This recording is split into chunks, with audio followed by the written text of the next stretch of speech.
Hi guys, I'm Dr. Sarah Sewell of Resilience RX, and this past month we've been talking about concussions, post-concussive syndrome, how it shows up in the body, but what I've sort of kind of weaved in along the way is my own personal experience with concussion, which I think is important to go into a little bit, not a long bit, but a little bit, because personal experience and professional knowledge combined, I believe, really gives the best outcome when it comes to care. It's really hard to understand what someone is going through when they're explaining their concussion symptoms if you haven't experienced it yourself. And I've experienced it, unfortunately, a few too many times. So a little bit of background as to why the current concussions that I've had have been so severe. So when I was growing up, I was a semi-professional speed skater. So I fell, I slammed into the boards, I hit my head a lot. And at that day and age, it wasn't, oh my gosh, you have a concussion, stop. It was get up, shake it off, keep going. And so that's what I did until I was snowboarding in undergrad and I fell and I hit my head. And no big deal, right? Got up, fine. Went about the next few days, symptoms were calming down, I was feeling great. But I was never told, hey, maybe if you have a concussion, you shouldn't drive. Didn't know that was a thing. Now I know. Anyways, I ended up driving 6.5 hours in a complete snowstorm blizzard from Michigan to Wisconsin.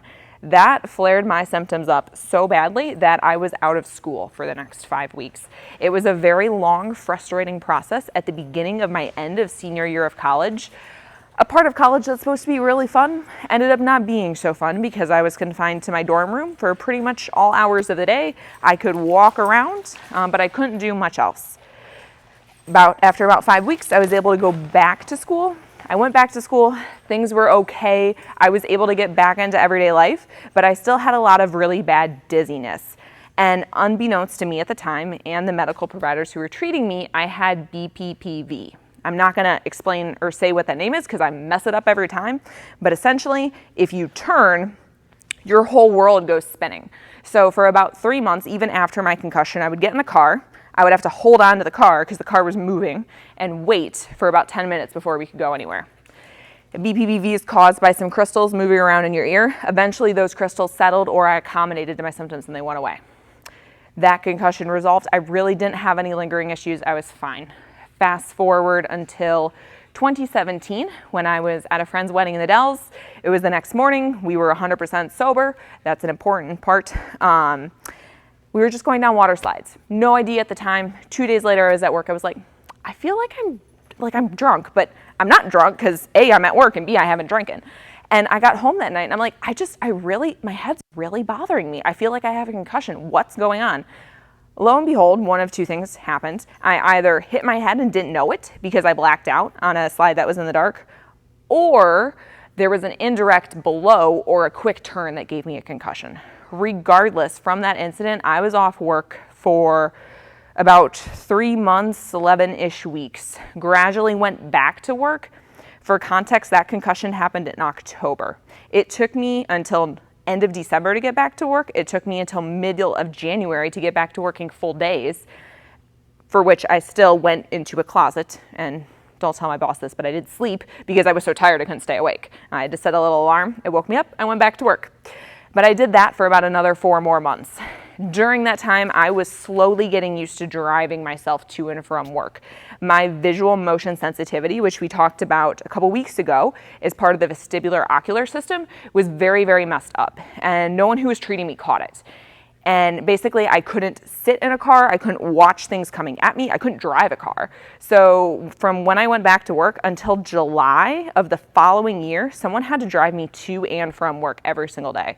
I slowly built up how long I was able to drive. It was, all right, 5 minutes, we're pulling over on the side of the road, we're gonna switch, I'll be the passenger, I'll close my eyes, we'll get to work, I'll wear my blue light blocking glasses, I'll go take my naps, and we'll function because we have bills to pay and we needed a paycheck. And it was what it was. And gradually, as things kind of moved on, my symptoms improved. I finally went upside down about a year ago without feeling like I was going to pass out. Still get dizzy going upside down, but it's much improved. There's still things I can't do, like ride on a boat. It's too bouncy, but over time, with graded exposure, I'll be able to get there if I so choose. But going back to the original reason of why I'm sharing all this, because if you know me, I'm not a very personal person. I don't like to share about my life that much. But I do think it's important that when you have a professional treating you, that they've understood what it's like to be injured. They know what it's like to lift a heavy load. They know what it's like to be miserable, maybe even know what it's like to be on disability and have that much freedom and independence taken away from you. There is a level of care and connection that can happen when your provider has those things on board that otherwise just can't happen.